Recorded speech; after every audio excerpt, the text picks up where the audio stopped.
True that ADHD brains are 300% more likely to start a business than those without ADHD, and that a disproportionate number of self-made millionaires have ADHD. But another truth that is just as important is that many ADHD entrepreneurs never reach their full potential because they stay stuck in a cycle of burnout, procrastination, and self-doubt. And the ones who stay in that cycle are the ones who try to force yourself into systems that aren't designed for ADHD brains, or get trapped in over-planning paralysis instead of taking action, or let rejection sensitivity amplify that fear of judgment which makes you hide away, or just feel overwhelmed by all the moving parts of business and never really build the systems to overcome them. If you're wondering how I know this, it's because when I started my first business, I fell into all of the above.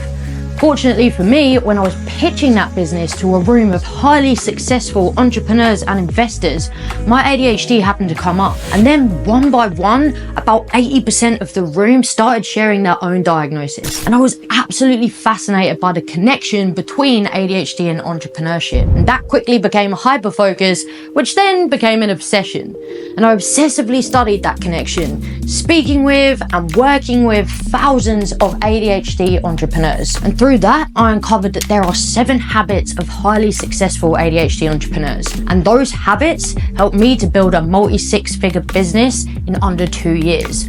And in this video, I'm going to share those habits with you. Habit number 1, they learn about ADHD and then they lean into it. So most people with ADHD spend their lives trying to fix their brains. They kind of attempt some sort of neurological alchemy to transform their ADHD traits into neurotypical ones. And successful ADHD entrepreneurs don't do this because they understand that if they do, they'll get stuck into perfectionism and lost in overwhelm. And eventually they'll definitely burn out.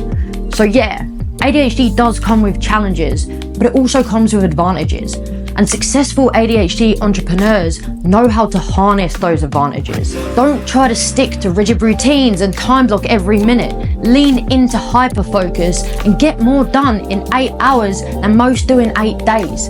Leverage your natural inbuilt problem-solving skills to propel forward rather than constantly second-guessing yourself. Don't avoid the things that ADHD makes difficult. Instead, implement systems that manage the obstacles that ADHD creates. Ultimately, successful ADHD entrepreneurs are proactive and intentional. Build a business that works with your brain, not against it. Habit number 2, they back their problem-solving skills, which allows them to work in speed mode. ADHD entrepreneurs 10x their success when they shift their strategy into speed mode. You don't overplan or over-research. You don't try to plan in advance for every possible scenario or outcome. You take what you have and what you know, and you move straight from idea to action. For speed mode to work, you only need the ability to problem solve as you go. The trouble for ADHD is that bridging that gap requires believing in that capability. But ADHD brains are masters of finding creative solutions to complex problems. You just have to trust that ability. Once you back yourself as a problem solver and go all in on that speed mode, what you achieve becomes limitless. Habit number 3, they make peace with judgment. I have a question for every ADHD brain. Would you still fear failure if nobody knew that you failed? Because if the answer is no, you probably don't have a fear of failure. What you have is a fear of judgment. Having ADHD means you've spent a lifetime hearing, you'd do better at X if you were only more focused or organized or disciplined. And that conditioning creates a fear. But that fear is just proving those people right. Successful ADHD entrepreneurs don't fear failure because they know that it doesn't end the journey. Failure is the journey.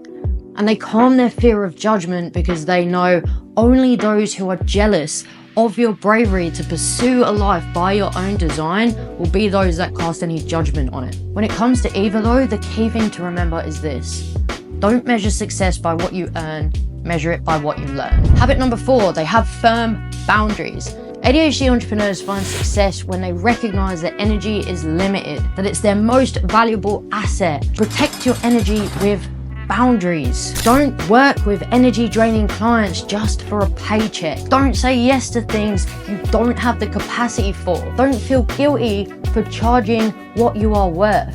Define, commit to, and effectively communicate your limits. and your expectations. Protect your energy at all costs. Habit number 5, they harness curiosity, but they don't let it consume them. There's one characteristic in ADHD entrepreneurs that is either a secret weapon or their kryptonite. It's curiosity. That ADHD inbuilt desire for knowledge gives us that ability to consume information on a topic and piece together seemingly disconnected parts to form these unique solutions and outcomes, which is why curiosity is a huge advantage. The trouble is though, that it also drives that deep falling into the rabbit hole thing. It makes it so easy to get completely off track, which is why successful ADHD entrepreneurs actively manage that curiosity. And they do this by being proactive about not falling into that research loop and idea hopping. You reserve that inbuilt curiosity for what matters, and when it does, then you release it full force and you master whatever is at hand. Like most things with ADHD, it's in a balance,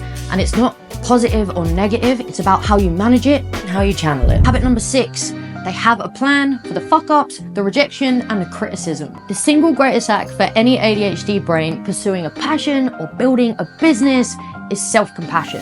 The fact is, you have ADHD, so your emotions are going to dysregulate, especially when you're sharing something that you care about with the world. And this is because you're actively putting yourself in the firing line for vulnerability and for rejection. Plus, it is impossible to do this without making some form of mistake.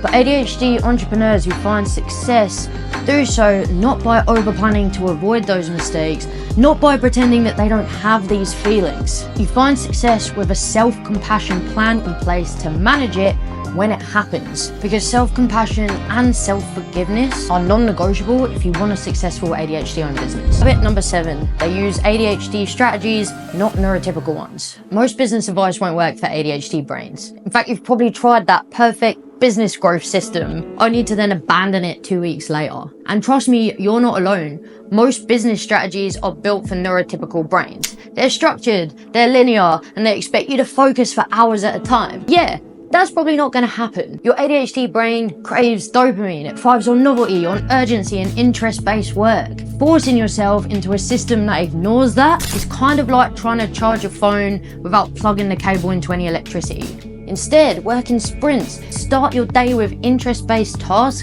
to kickstart that dopamine so you have motivation for the rest of the day and to tackle the boring ones. Make sure that you delegate detail-heavy and executive function-heavy tasks to systems, tools, automations, so you can lean into your creative strengths and actively tackle your overwhelm. There is no need to be overwhelmed as an ADHD entrepreneur. Overwhelm has a formula.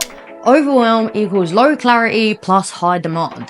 I guarantee one or both of those are at the root of any overwhelm that you ever feel. And so to fix that overwhelm, you reverse engineer that formula. Low clarity becomes high clarity. You know what to do, when, and how to do it. And that comes from asking for help or investing in the right support.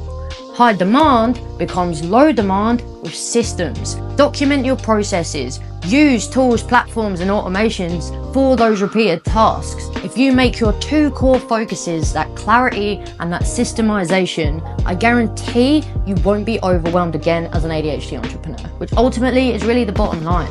Successful ADHD entrepreneurs lean into their strengths and manage challenges effectively. They trust in their capabilities, they set boundaries to protect their energy, they harness curiosity strategically, they pre-plan for rejection and mistakes instead of fearing them and letting them become paralyzing. And they build ADHD-friendly systems that allow them to thrive. Really, the most important thing to understand if you want success as an ADHD entrepreneur is this. You are not broken, you do not need fixing. The reality is that most business strategies aren't built for ADHD brains, which is why forcing yourself to fit into those is never really gonna work. But that doesn't mean that you can't succeed, it just means that you need a different approach.